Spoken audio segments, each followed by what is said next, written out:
الحمدللہ والصلاة والسلام علی رسول اللہ اما بعد۔ رسول اکرم صلی اللہ علیہ وسلم کے کنگھی کرنے کے تعلق سے احادیث میں کیا باتیں آئی ہیں، اس کو ہم امام ترمذی رحمہ اللہ کی کتاب الشمائل المحمدیہ کی روشنی میں آپ کے سامنے پیش کر رہے ہیں، جس کی تحقیق علامہ البانی رحمہ اللہ نے کی ہے اور اختصار بھی۔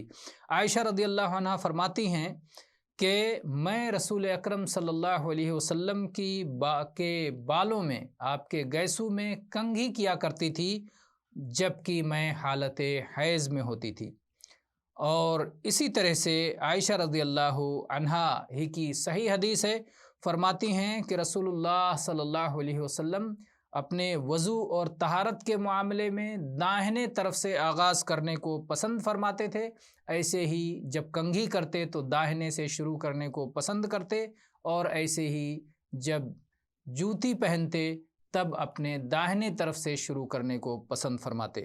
ایسے ہی عبداللہ ابن مغفل رضی اللہ عنہ بیان کرتے ہیں کہ نبی کریم صلی اللہ علیہ وسلم نے ہر دن کنگھی کرنے سے منع فرمایا ہے، ایک دن ناغا کر کے کنگھی کرنے کی اجازت دی ہے۔ تو یہ کنگھی کرنے کے تعلق سے چند باتیں ہیں جو نبی کریم صلی اللہ علیہ وسلم سے ثابت ہیں۔